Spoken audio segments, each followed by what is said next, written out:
In this world, as long as you know the structural formula of a substance, you can create anything. Jack, in his past life, was a top student in medicine, so chemistry was a breeze for him. He quickly imagined the structure of water in his mind, and learned water-based magic almost immediately. Then, by visualizing the structures of compounds like gold, he created a large pile of rare substances. Before his rebirth, Jack was a medical professor. When he was young, he witnessed his younger sister die of cancer, which made him swear to himself that he would find a cure for cancer. He lived a simple, monotonous life, spending his days working in the lab, often staying up until the early hours of the morning without rest. Only when waiting for experimental results would he steal a brief break. One day, he set an alarm for 46 minutes, planning to get some rest, but he never expected that, after falling asleep, he would wake up in a completely new world. Looking at the unfamiliar surroundings, Jack was confused. The maid beside him saw he had woken up, and quickly explained that he had been struck by lightning, which was why he had fainted. Jack then noticed the time reminder written on his hand, and he instantly realized that he must have died from overwork and been reborn in this new world. Following the maid's words, Jack pretended to have amnesia after being struck by lightning, and asked her to help him understand the current situation. Through the maid's explanation, Jack learned that his name was Fama. This world was one of medicine and magic, and his father was a royal court pharmacist with a prestigious status. He had 3 children: Fama's older brother, who was studying abroad at the world's best pharmacy academy, and a younger sister who lived with them in the manor. When the maid mentioned divine magic, she became incredibly excited, because Fama was a genius in water-based divine magic.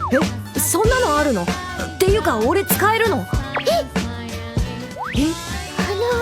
しかしてそれもお忘れですかそうみたい But upon hearing this, she immediately grew fearful. Using divine magic was a symbol of nobility, and if Fama had forgotten how to use it, he would lose his noble status and be kicked out of the family. After returning to his room, Fama thought about what the maid had said. まず心に水の姿を思い浮かべるんだそうです He didn't understand what water really looked like, so he began imagining the structure of a water molecule in his mind. Water is made up of 2 hydrogen atoms and 1 oxygen atom. As soon as he finished imagining it, a puddle of water appeared in his hand. The water kept growing, and Jack panicked, not knowing how to stop it. In desperation, he rushed to the window and expelled the water outside. Fama then tried creating other substances, and was surprised to find that he could create things like gold and sodium chloride. However, he couldn't create mixtures. In addition, Fama made another discovery. His left hand could create items, while his right hand could eliminate them. Just as he was about to dig deeper into his research, the maid knocked on his door. She had seen that Fama could use divine magic again, and was extremely happy. But then she remembered something else. Fama's father liked to ask medical questions at the dinner table. If Fama, with his amnesia, didn't know the answers, he would surely be punished. Hearing this, Fama quickly became anxious. He rushed to the study, to see if he knew anything. After all, in his past life, he had been a top medical student. Flipping through the book, he was relieved to find that the medical knowledge of this body was still intact. As soon as he looked at the book, all the information came flooding back to him. However, the knowledge in the book was centuries-old medical knowledge from Earth, and as a modern medical genius, this was far too simple for him.